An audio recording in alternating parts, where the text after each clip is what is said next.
नमस्कार। मैं श्रीपाद बख्शी पुनः उपस्थित हूं आपके सामने पानी सी जिंदगी से एक और मोती लेकर। हमारी सांस्कृतिक विरासत बहुत विशाल है।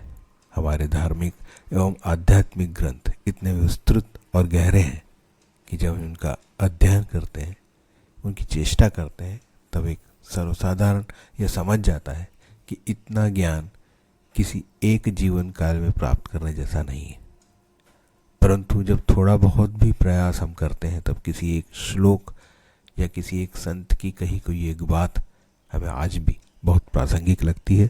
और यदि आज के वर्तमान परिस्थितियों को जोड़ते हुए इसे जब हम आत्मसात करने की कोशिश करें, तब आज भी लाभान्वित हो सकते हैं।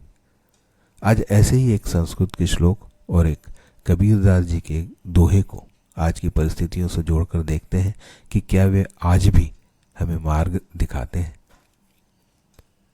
संस्कृत में एक श्लोक है जो मूलतः एक विद्यार्थी को अच्छा विद्यार्थी बनने के लिए आवश्यक गुणों को बतलाता है।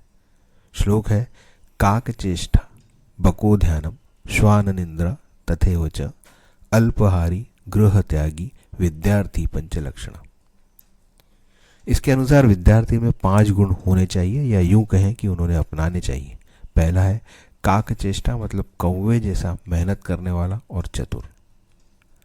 बको ध्यानम, मतलब बगुले जैसी एकाग्रता। और श्वान निंद्रा, मतलब कुत्ते जैसे सोते हैं वैसी नींद, अर्थात उसे कभी भी उठने में तकलीफ न हो या सहजता से अपनी नींद पर नियंत्रण कर सके।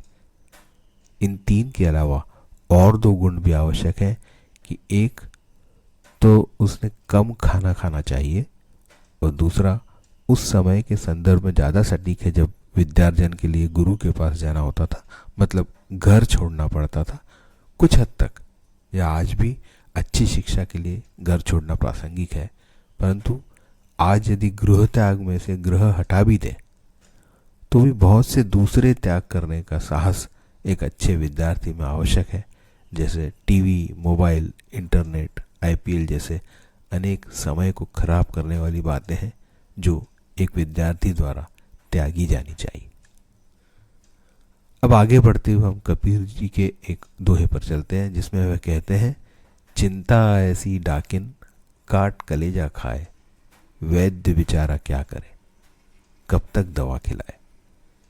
यह दोहा बहुत ही सरल है, शब्दशः व्याख्या करने की इसमें आवश्यकता नहीं, परंतु यह आज के हमारी नई पीढ़ी उनकी नौकरी, व्यवसाय आदि से उपज रही परिस्थितियों से निपटने के लिए बहुत उपयोगी साबित हो सकता है।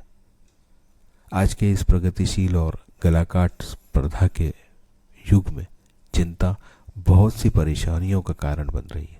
बहुत कम उम्र में हार्ट अटैक, शुगर, बीपी जैसी बीमारियां सबको घेर रही हैं, और यदि इसके मूल में जाएं तो मुख्य कारण चिंता ही है, जो किसी न किसी रूप में हमसे जुड़ी ही रहती है। कबीर जी चिंता को एक डाकिन की उपमा देते हैं, जो मनुष्य का कलेजा यानी हिम्मत, आत्मबल और जीवटता को अंदर ही अंदर चाट जाती है। और जब यह हमें आत्मिक और मानसिक रूप से जकड़ लेती है तो कोई दवा भी हमारे काम नहीं आती, क्योंकि जिस रोग का स्रोत ही अंदर हो उसे बाहरी दवा क्या ही ठीक कर सकती है। अतः आवश्यकता है चिंता को पहचानना, उसका कारण जानना, उसका सामना करना और अंततः स्वतंत्रता के साथ उसे छोड़ देना। ऐसे अनेक श्लोक, दोहे, मुहावरे और बातें हैं जो बहुत सटीक और प्रासंगिक हैं, परंतु हमारी पढ़ाई का हिस्सा नहीं है।